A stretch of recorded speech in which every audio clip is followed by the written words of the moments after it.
Hello again, everybody. Dave Stevens here, live from Radio Row, a very empty Radio Row. Obviously, we're wrapping up things at the end of the week, and I couldn't get Patrick Mahomes. I don't really have his phone number on speed dial, so I thought this week I'd go to the next best source, of course, and that means it would be super agent extraordinaire, one of the nicest men I've ever known, somebody who has worked so hard not only to build his career but to rebuild his career. Leigh Steinberg, super agent, show me the money, basis of Jerry Maguire, and a man who's been really literally to rock bottom and back. So Leigh, I know you're busy. I know you got a lot going on with your clients, but thanks for taking some time today. So that's Radio Row. That's it, man. That's it. Last year I did 71 interviews with a packed, jammed together deal, and that is Radio Row this year. It's sad. I mean, how many Super Bowls have you been to? Almost all. Well, this is my 47th year, so I've been to about 46. Wow. Yeah, I know you're coming in later in the week. We're not going to give away any of those secrets, but Leigh Steinberg joining me here for a little bit to talk football, life, and everything. And again, it's great that you take some time for a little person like me. But Leigh, as we talk, let's get the football stuff out of the way. You've had a great season. Tua, we didn't know he'd get there that quickly, and Miami really had some good successes with your client, and obviously Patrick, again, great successes. I mean, how do you mentor these guys, especially the young guys, when they have so much ahead of them, yet so many things that are going to be trying to attack them? So the first key really is listening, Dave. It's the ability to understand someone's deepest anxieties and fears and their greatest hopes and dreams. So it's peeling back the layer of the onion until you really get into the core of who an athlete is and how you can fulfill them. And then it's the mentoring is making them understand they're part of this elective expenditure for money, that a sport is not food on the table or transportation, that we rely on fans being excited to watch television, go to games, buy memorabilia. And so they have to comport themselves in a way that understands they're under a microscope. So the second thing is to figure out what would be good in terms of role modeling. So it's having them lay down roots in the high school community they're from, the collegiate community that supported them, and then set up a charitable foundation at the professional level with the leading business figures, community leaders, and political figures on a board to execute a program. And then you're looking towards second career. And all I've ever said to somebody like Patrick is stay in process.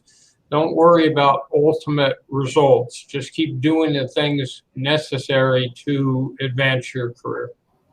And so far, the success has been good, and especially with these young guys, because they don't have those mentors in college. They're just told they're good, and then suddenly they're on the stage with you in New York. So it's like, how do you create that mindset for the youth? Because everybody's going to want to, I need tickets. I have family members that I need money now, and all these things that are pulling at them that have really ruined a lot of young careers. So first of all, they all have good financial planners. So someone has talked to them about the concept of budgeting, long-term financial planning, what their goals are that way. In terms of the rest of it, many of the players have someone either in their family or someone they hire to help be, in essence, an assistant. So that's the person that goes through the mail. That's the person that makes sure they don't miss anything. That's the person that sets up, make sure they sign autographs and pictures and are paying attention to deadlines. Dave Stevens here on Radio Row. Thank you, Disability Channel, for the sport that gets us here. Ali Plus for people over 55. And, of course, my new juncture with Quinnipiac University Ability Media, changing lives. But talking about changing lives, Leigh Steinberg joining us here. And, Leigh, you've been to hell and back, literally. And I know, we don't have to dwell on all the bad stuff, but could you share with your lowest point and how were you able, to come back? Because, we know how far you fell. and you've come back so far with some of the greatest names. I mean, it's the best comeback story maybe you've ever heard. So I had 30 charmed years. We represented 60 first-round draft picks, the first pick in the NFL draft 8 times, 11 players in the Hall of Fame, and did baseball and basketball and Olympic athletes and boxers. And but there were a series of events that happened in my own personal life that I couldn't control. And eventually I turned to the wrong thing, which was alcohol. And I hadn't been a heavy drinker for my whole life, but you can catch up quick. And my lowest point would probably be sitting on my deceased father's bed in Los Angeles in our family home. And I had shut down our office, and I had broken up with my fiance, and I had run through money, not in an extravagant way, mostly for charity. And I'm sitting there, and my only thought was where I could find more vodka, because that's what had happened to that's what I'd done to myself and my brain. So I had an epiphany, a moment of clarity, where I said, I'm not a starving Darfur peasant.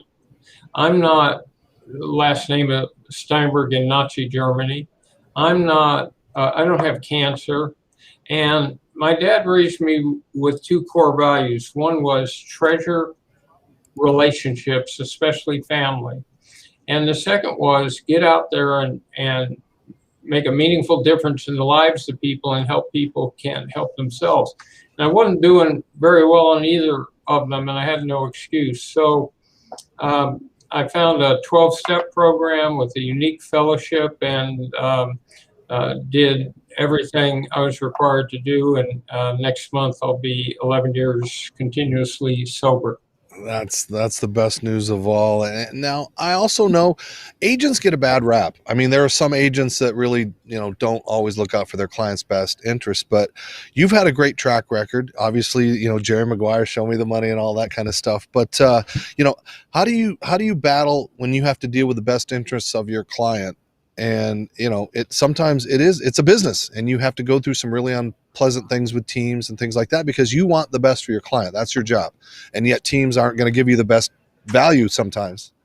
So I try to look at it from the standpoint of the employer and get into that person's heart and mind and see the world the way they see it. I don't think the real battle in sports is labor versus management. The battle is for every form of discretionary entertainment spending. So I would go to owners and say, look, we shouldn't be having ugly contract negotiations in public. They look insensitive, and we're just pushing fans away. And we shouldn't have bad collective bargaining, because it's millionaires against billionaires, and no one's sympathetic. Let's focus instead on how to build the brand. Let's figure out how to do the best television contract. Let's figure out how to build stadiums with jumbo scoreboards and naming rights and luxury suites. Let's try to figure out how to do an NFL network. So it changed the nature of the relationships I had with teams, so that we weren't partners. We had our own interests, but we were partners in trying to build the sport. Well, it's worked so far, but I wonder sometimes when you get those kids that haven't been affluent, and this is the first time they've had that money, how do you instill philanthropy? How do you teach them how to be good when they've never known to have anything but a little bit, and suddenly they've got more? But how do you instill in them what you do with being good, giving back, the amazing things that Patrick's doing, all these kind of things? So that comes out in the recruiting process. And I lay out our program, which is to have someone retrace their roots, give them examples of work done putting the 170th single mother and their family into the first home they'll ever own. Lennox Lewis cutting a public service announcement that says real men don't hit women. And I talk to them about a legacy. In other words, who are you as a human being? What can you stand for in the world that will make an impact and make it different because you were here. You have to be interested in using that high athletic profile to do some good. And if a player's interested in that, then we probably go on and have a relationship. If not, not. So those are the types of players I represent. I mean, they're not all perfect, but they have good hearts. They're smart.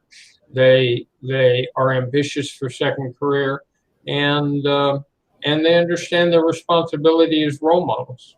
You don't have to give names, but I mean, have you had to turn clients away just because they don't, meet your standards and you just don't see the ability to change somebody? Oh, absolutely, Dave. I remember once a very high-profile running back was sitting, and I kept talking about community and laying down roots, and he said, "Leigh, I'm my own charity." And he ran the fastest 40-yard dash I've ever seen. That's great. And I'm so blessed. You talk about leaving your legacy. And now, I'm trying to leave my legacy, and I'm trying to show people that just like, I've done in my life with sports, that at an older age, you can reinvent yourself, you can evolve. And, I really cherish that the relationship. You didn't have to, I came crawling up to your feet one day trying to get through the minutia of the media, the Mall of America. And you just started talking to me, and we've been, we've had a great relationship. I don't think many people can just call you up and say hi, but that's the kind of person you are. And I really appreciate, the mentorship. You've shown me a lot, and I watch what you do. I see where you speak, and I know, it's not easy out there being as vulnerable as you are, considering, the persona that you were prior to this, and how humble and generous you are. And so I really appreciate that, you've been a part of my life, and to just see the smile that I see when you're around people, and with Patrick and his dad, Pat, who I used to know in Minnesota, and Tua, and all the people, the lives you're touching. Yes, you're an agent, but you also seem you become a family member with these people.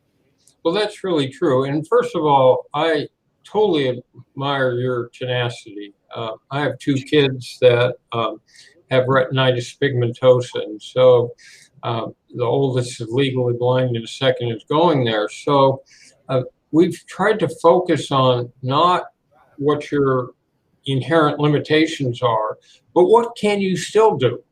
And so it's your willingness to hang in there and see yourself as a role model is also important to the world, because attitudes have changed a whole lot in terms of folks with disability, and we need them to keep changing. So there's that. The fun part of what I do is the relationships. So somebody like Warren Moon, I went 23 years with. I should mention we have another player in the game who's Ronald Jones, a running back for Tampa Bay, and he gained 1,000 yards this year, and he stood up against bad police practices and helping the inner city. So, I just root for a lot of offense. Now, what do you do in this game if you've got clients on both sides? I mean, what do you do?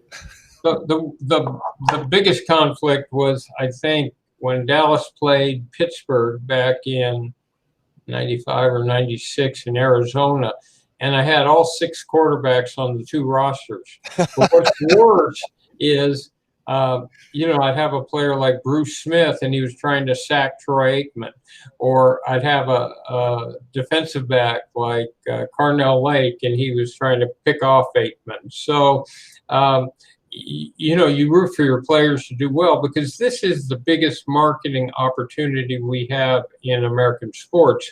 And players who play dramatically in this game and interview well have a chance to cross over from being a high-profile sports figure to being a household name. So we don't have an event in this country. There are the Olympics, but we don't have an event that is this high profile.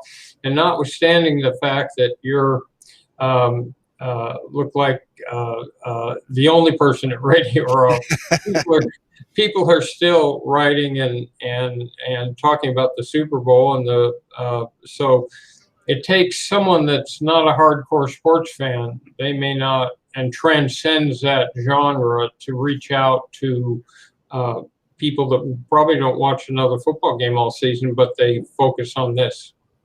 When people Google you and they look at the pictures of you with everyone over the years, presidents, dignitaries, stars, everything, is there a kind of a Leigh Steinberg fanboy moment that sticks out that in your mind you're like, oh, I can't believe I'm with Muhammad Ali, or I've done something, that we don't really know the Leigh Steinberg, where you're like, wow, this was amazing. Well, here's the funny thing. I have tons of pictures with presidents and senators and political figures and celebrities and all that. But my biggest hero growing up was a Dodger pitcher named Sandy Koufax.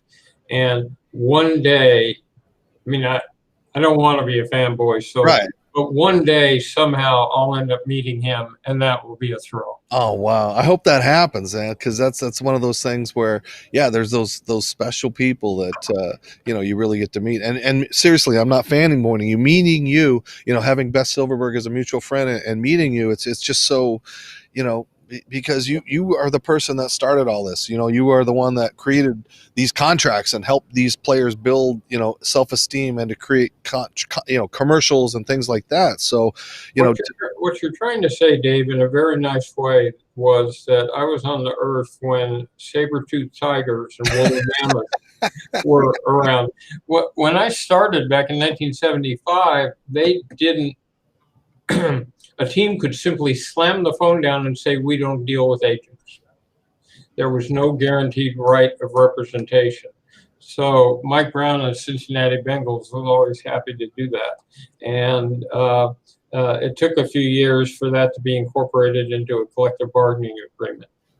Super Agent Leigh Steinberg joining me on Radio Row. This is Dave Stevens. And again, as we wrap up, I know you've had to do things a little differently, especially, there are parties at the Super Bowl that really mean a lot. And yours is very prestigious. And it's kind of different this year to have that virtual because you've had the who's who of everyone. So tell us a little bit about what you've been doing this year as far as your virtual platforms that have really been benefiting a lot of charities. So one of the things we do is try to educate the next generation of people that want to be sports professionals. So we run a sports career conference. We have a series of them that will happen again this year. We also run, and that has people from media, marketing, branding, front offices, every aspect of sports, and the young people who come get to interact and network with them.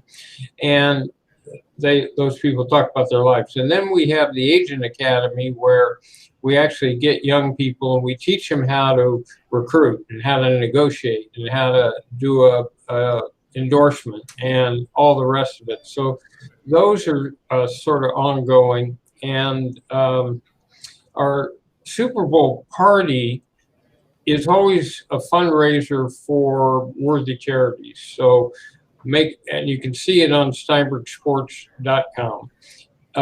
So we raised awareness about concussion and prevention and cure. We talked about Warriors Rising, and did a hookup with troops in the field. We did Make-A-Wish Foundation for those young kids, and we'll be bringing kids again, and highlighted the fight for social justice. And so the real key is what can you do for others? How can I make a difference in the world? How can I deal with problems like racism and domestic violence and sex trafficking and the environment, and use athletes and all of our platform to try to make it a nicer world and make things easier on people. I just got my vaccination this week. Right. So I've got another shot to go, but I know that some people don't like vaccines, but I grew up in the 50s and Polio. So kids still had polio, and the polio vaccine saved us. There were plenty of people that had TB, which was really widespread, and they would go away to convalescent home, and they got a TB shot. So I respect every person's right to make their own decision, but for me, it was a no-brainer. Leigh, you're in a world where you have to attend events and dinners and parties and things like that. And I've often wondered, for somebody that is a recovering addict, you can always, not choose to be at those things, but your business is to schmooze and interact and things like that. I'm like, how tough is that? Again, congratulations on 11 years, but that temptation, is it always there, or is it a daily battle, or, is it something Well, that you always overcome? the first few months are rough because you have cravings, and the thought of alcohol goes through your mind constantly, and then magically, if you stick to the program, it disappears. So here's the point: it's all internal, based on my spiritual nature and based on my adherence to a plan. So back in the days, you could take my wallet and everything away from me, and my car, but I would find alcohol. So even if there's none around, you'll find it. And once you get to a better place, then it simply doesn't matter. I mean, it's the best analogy I can give you, but it's not addictive.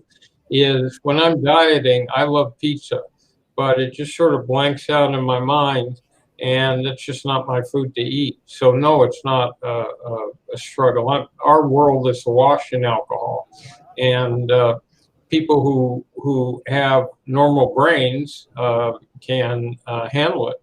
And but I always say, if you're out there and you're struggling and you're hopeless and you're confused, have hope. There are 12-step programs with remarkable fellowships that will help you, and you can have a better life.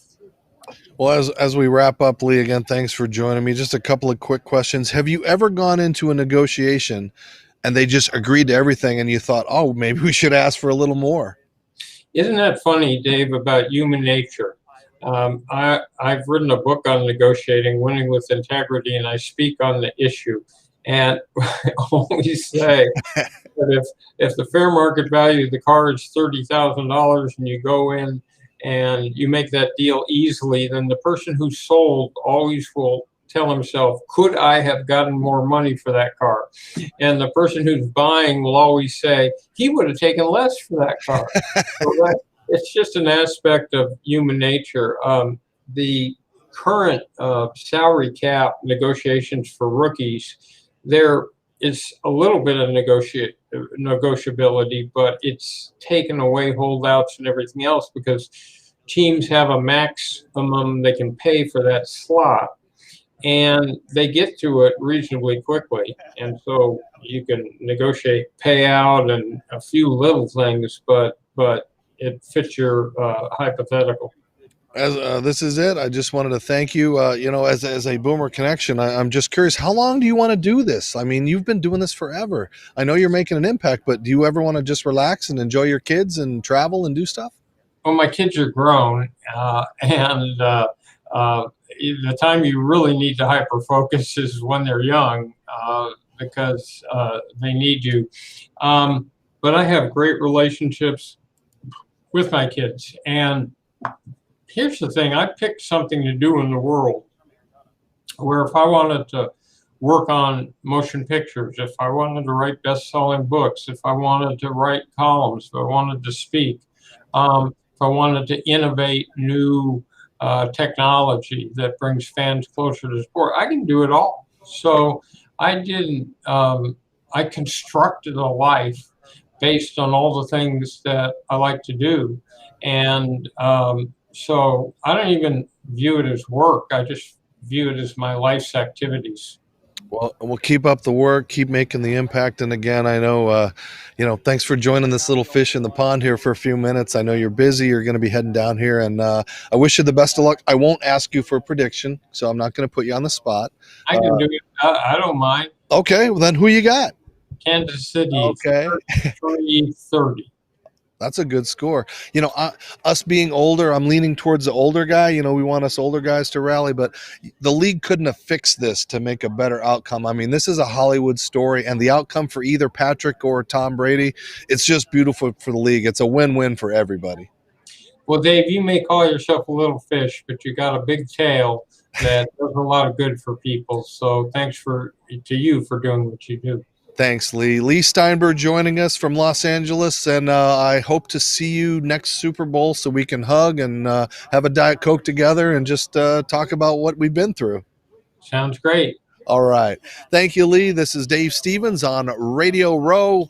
This is it for the day. We've done a lot of stuff here this week, some amazing guests, and I really appreciate Leigh joining me today. You know, we've had Daryl Strawberry, we've had all kinds of guests, but it doesn't get any better than Leigh Steinberg. So from Radio Row, we're going to say goodbye for the rest of the day. We got some big things coming up tomorrow, another event with my buddy BJ Ganem. We'll be at the Dog Walk here at Ukulele Restaurant, I think, up here with Miss America and some former Tampa Bay Buccaneers. So I'm looking forward to that and actually being outside and away from the emptiness of Radio Row. So I hope you've enjoyed what we've done here so far this week. It's been fun. It's been different. It's been boring. It's been long. So there's all those things at once. But again, follow us on abilitymedia.com for Quinnipiac University and what we're doing in the broadcast department. Chris Rouse, Barry Sachs, and all the people trying to make an impact for those with disabilities you can see and those that you can't see. So go to abilitymedia.com. Old people like me had Jan Stevenson in earlier today. Watch Ali Plus TV. Ali Plus, I'm going to be hosting Boomer Connections for seniors by seniors and the new show Rock Bottom and Back. We'll have hopefully a lot of guests and a lot of cool things coming up. And the reason we're here, it's the Disability Channel. And make sure you go to our website and follow the Disability Channel on all media, disabilitychannel.ca. Giving opportunities to those with handicaps in the media. And I hope you guys will continue to support us because that's what we're doing down here. So this is Dave Stevens on Radio Row. Follow me on Instagram, Facebook, Twitter, YouTube, LinkedIn, TikTok. I don't even know if MySpace is out there anymore. But thanks for joining me. We will see you guys from Radio Row tomorrow morning live from the Dog Walk with BJ Ganem. This is Dave Stevens. We'll see you later.